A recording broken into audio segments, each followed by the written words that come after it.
day, Mzansi. I believe by now, honestly, there's no need for introductions. When you see us, you do know that the Defense in Focus is right here. I'm your host, Major Evelyn Mashiani, and I get the opportunity to sit today with the director of this particular podcast. I'm going to allow him to introduce himself. Say, good day. Inda. Barmini! Thank you. Nadzina Ndivho Netshifhefhe, mnyamkalanga wanyasembele muzulufunde. Mnyai pano ndichauru. I just missed the opportunity to go down on my knees, but we're going to scrap that. And you know what happens when you go down with your knees? Tell me. I have to put money so that you can go up. Oh my God, so can you do this I was after going to give you a set? blank check. Sounds very interesting. It is, Please. That's how we do it. Ndivho, I'm going to be so casual with you because I've worked with you. And I call you my director of directors. Tell me about yourself. Where's Ndivho from? Born and bred in Venda, Limpopo, many years ago. Yeah. That's where I grew up. Came this side in Gauteng after I matriculated to pursue my dream, which was film and television. I was about to ask you, industry. I want to know your dream. Oh, so this came all the way from your childhood. You've always seen yourself behind the lens. Look, it started in my early high school days. Yes, I think I was doing grade 9. sure. I was a famous school photographer. But Started you, with you know when you photography. say grade 9, we already know which part of the system you are in. Okay, standard 7. From 2. Standard 7.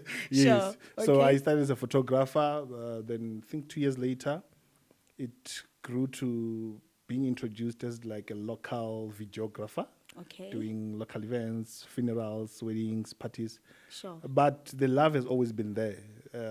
One thing I enjoyed when I was young was I would enjoy to watch behind the scenes of a movie than to watch the movie itself. It's still the same thing. Interesting. But because of the times we grow up, we never thought it's a career that someone could pursue. I can understand. You know, we always see it as a white people's career. It's never something that a child where I come from would go to school and say, you're studying this. I only discovered that you can actually study this when I was in my matric years. You know. Wow.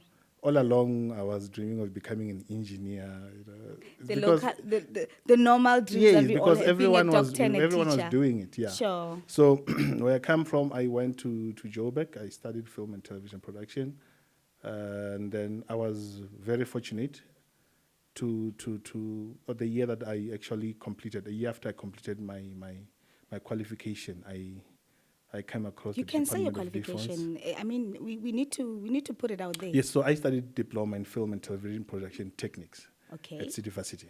All right. So that's where I came to the Department of Defense Okay. as a communications officer, principal communications officer. You That's- put the word principal, you get me. yeah, what there's a does it communication officer and there's a principal communication officer, so you can tell the ranks. They ranks. differ. The ranks. We Okay. deal with protocol here. All right. So yeah, Okay, very interesting. So you are now at that place you've came into the Department of Defense. You're coming in as a soldier. I'm looking No. in at your posture. You're giving me an art craft type of a person. Am I right to say that? yeah. I come from a creative space. Sure. We are very free. Some people see us as being rebellious, but that's just. Is how it we are. true? Just so, as a side note, is it true that creatives always find something uncreative about themselves? Look, creative is about creating. Sure. So even if when you have a complete project, you still want to create something out of it. So we let loose of so many elements. You know, we need to be very guided. Okay. We need to be Oh, brought you- together into Time and it's- again, need to be put in line. Yeah, it's we are not very easy to control. I you know. hear The you. creative space is very difficult to navigate. Okay. So if you put boundaries, you are limiting us. Oh. That's just how it is. It's not that we don't listen, but we need a room to breathe as creatives. Tell me about your contribution towards the SANDF now. I understand, Ndivho, you've handled a lot of projects. As I said, I know you personally. We've got the different military operations that you've been involved in. take me through before the set. When you get a mesh sitting on camera, what happens before that? You know, the most difficult project I've done for the Department of Defense, it's this episode of sitting in front of the camera.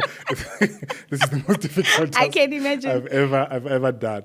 But to execute the kind of work we do, for me personally, it was very difficult to blend in the space of defense because there's too much protocol, there's too much discipline.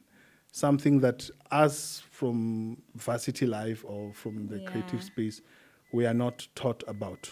And here you are, a creative who is rebellious, if I should say that. How do you bridge the two?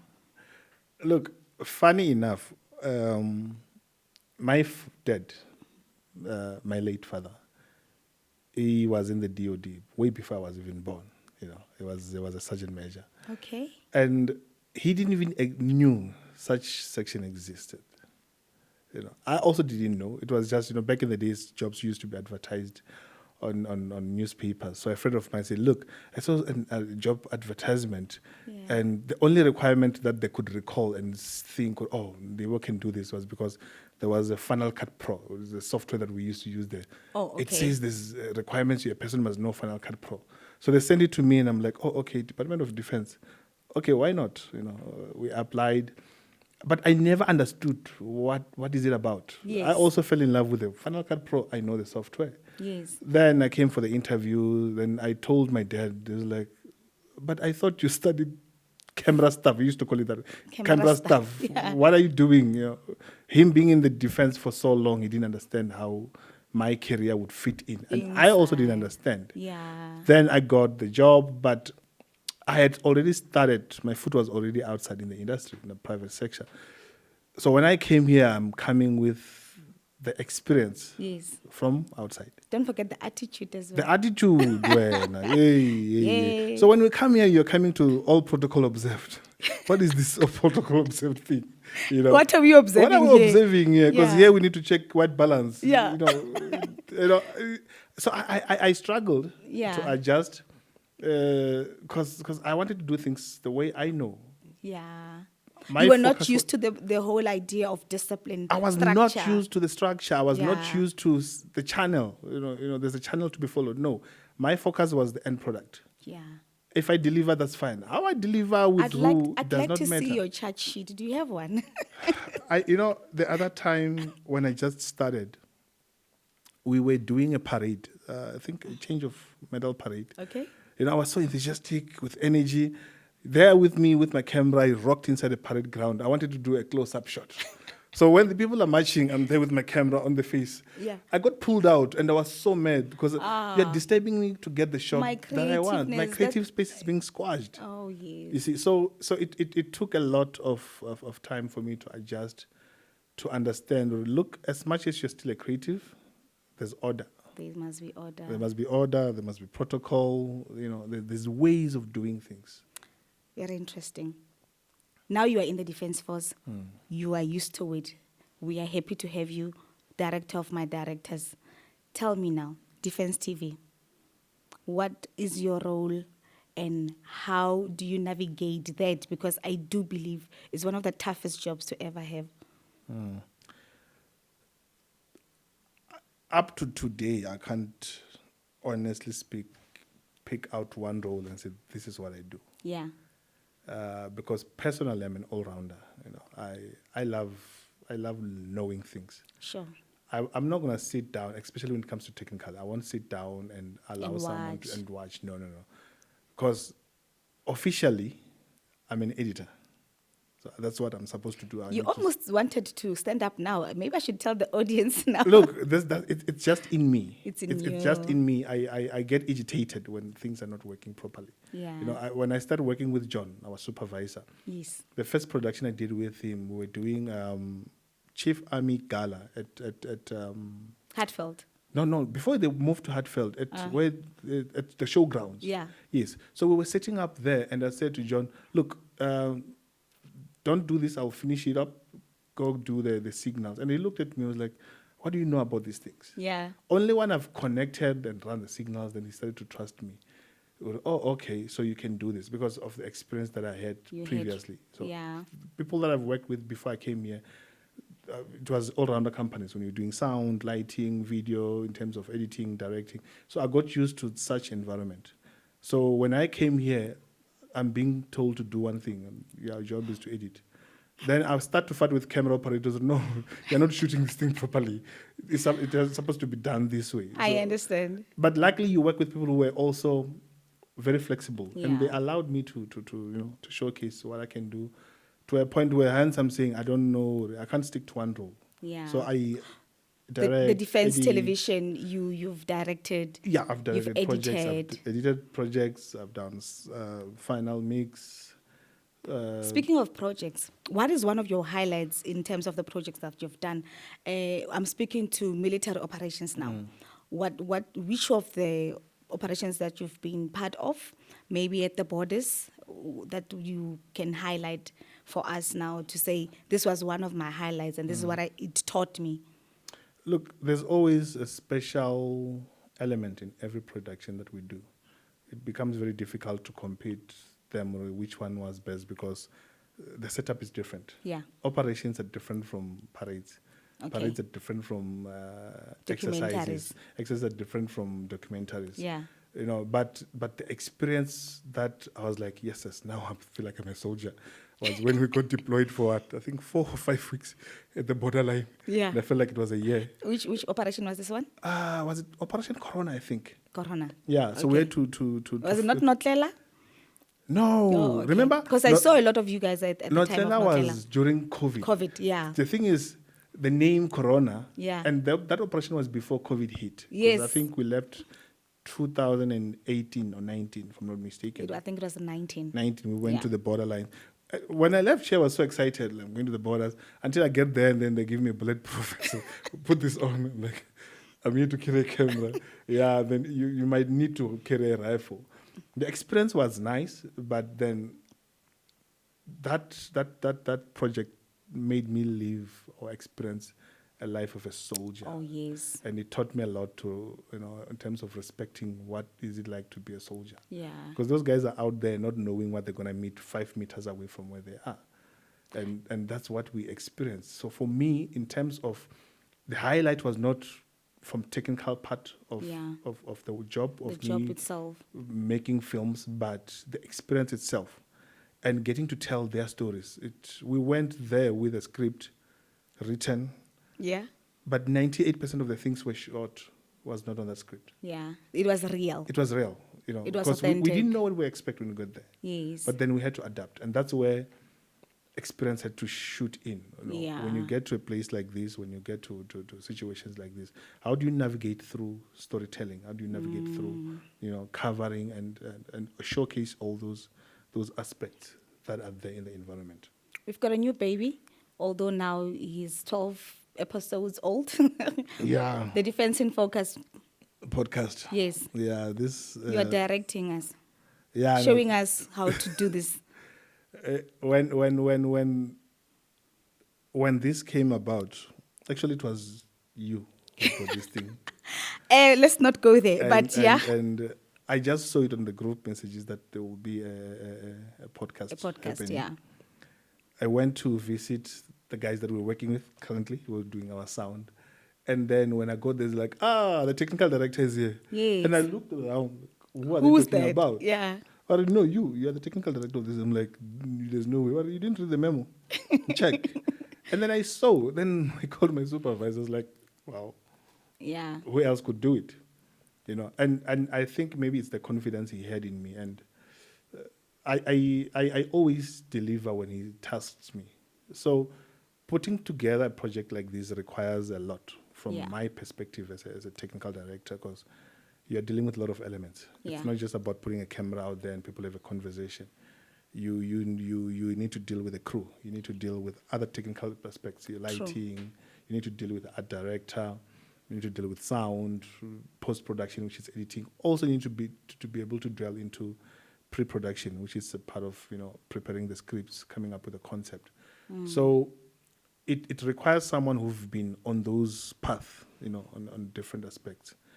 On my side, I was very fortunate that I've been into the sound department. Yeah. I've been a It camera worked for operator. you. Yeah. So it's easy for me to understand all those elements, to say, oh, okay, no, this is what's required of sound. Is it safe to say you are a jack of all trades? I am jack of all trades, but I'm not master of none. Mastering. No, don't, because it says jack of all trades, master of none. No, the master of none, I don't accept that one. Ndivho, I understand there was a summit recently, and this I take from Gibo, one of our presenters on the podcast. She mentioned to me some other time that there was a summit that was hosted by different state departments where they were actually advocating that the departments needs to have this particular. They're starting to see the importance of having the podcast, Yes. and indeed, for me, when I heard her speak of it, I'm like, is it not maybe time for us to shine and be like, we are one of the leads? You know what? You're right about that. We are. But we are not only leading on the podcast. Yeah, I might be wrong, but I've been in this department for almost 15 years. yeah, It's long. that's a long time. It's Yeah, a long time ago. Technology then was still very slow, and dull, and difficult old. to use. Yeah, So from what I remember, from what I've recalled, like I said, I might be wrong. This department, it's the first department to have internal capability to do projects like live streaming, live stream. Yeah, basically the whole broadcasting, because we have a very the whole production. the whole production. We have Yeah. a very amazing broadcast van, outside broadcast van that Yeah. can do Amazing amazing things, capabilities. yeah. Which I'm not sure of other departments that has it. And before we even had the broadcast van came because of the demand that we as the crew were putting pressure on our leaders. Yeah. Look, we are doing so much with this little. If you give us this, we'll do this big. So we started live streaming, I think around 2013. Yeah, Live streaming was still a myth then. Most departments were still outsourcing Yes. private companies to come on to board. do this for them. Us stepping into this milestone now of doing a podcast, it's a good thing because we're also showcasing other departments. Look, this thing, It's possible. it's possible. And remember also, the idea of a podcast is not just to show people's faces. We're also advancing information, Yes. making sure that the audience is closer to us and we are also very much closer to them. So we fine-tune this information and misconceptions, of course, misinterpretations of a lot of things that has been said and done. And maybe I take the opportunity because I mean the visionary, right? The whole idea of bridging the gap is important, and also bringing communication closer to people in a way and in a language that they can better understand who and what we do. I think it's a beautiful thing. But not to take you out now, I want to tell you. I want to talk about that story we spoke about the other day, where you wanted to direct your own marriage, my guy. Not marriage. That sounds abusive. You're gonna get me beaten. But otherwise, like I say, I'm very hands-on technically. Yes. Right. So You're at your wedding. even now, I'm looking at my camera operators, my sound guy, my lighting guy. Is everything fine? It's in me. Yeah. I've never done any other profession except this. Except This this is what I one. do, and I that's do it what you because love. I love it. And we can see it. I believe even the team can agree to this. For those that have worked with you, honestly, even from my side, I've seen the passion you've got for this thing. Look, and the team that we have is it's hands-on and Yeah. it's full of professionals. So for this to be executed, like you're saying, other departments needs to delve in. It's not, what do you say, pap and fleece. You need professionals to do it. And that's one thing that I respected so much about the Department of Defense, saying, look, we're going out there to seek professionals and Yes. bring them on board Sure. so that we up the quality of our production, because we don't just do content for the audience only, like what we're doing now. There's a whole lot that we do, which some might not go to the public out there, but it's internal communication. So just simple content that needs to be sent to our troops out there who are deployed. Yeah. Like when I say we went to the borderlines, most of that content, we are not saying we are doing it for SABC One or for the public. It's part of internal communication. Hence, I say I'm a communication officer for the Department of Defense. Just that now, with the development, with the advanced technology and how the media is, we get to showcase most of the content that we package here. But the importance of having internal communication, it's not just to showcase the things that the Department of Defense do only. It's also to push the communication within the department. And also educate and empower, And also inspire. educate and empower, yes. But now you are not done with the story where you were directing at your wedding. So yeah, What happened? We are there I in was stilettos. working with the crew that I know, people that I know, and there were screens, and I kept looking at the screens. And Yeah. when something goes wrong, I'll And put the on pastor is there comms, talking, and what are you doing? and I'll just tell them change the angle. You lying. Are you having a lapel? What are you having? Yeah, I was wearing the comms, so I could talk to all the camera operators and So you were a groomzilla at your yeah. own wedding. Yeah. so it's in me, like I say. But It's you in know me. what, ne?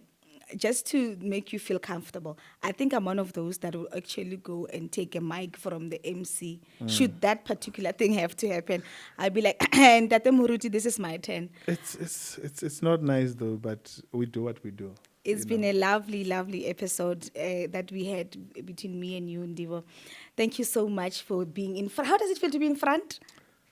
I don't know. Would you Kevin do it is again? laughing at me right now, but I can see our creative content director, Lieutenant Colonel Machete, is very impressed. We can close it. Is it a rep, say? It is from us, from the Defense in Focus podcast. Why am I mumbling, Ndivho? Tell you're me. nervous. I Because think the you make me director's- nervous. The director's The next to you. director is next to me. I'm waiting for you to count down. But there you have it, ladies and gents. This is it, the Defense in Focus podcast. Your host, Meja Mashiani, and Ndivho. This is a wrap.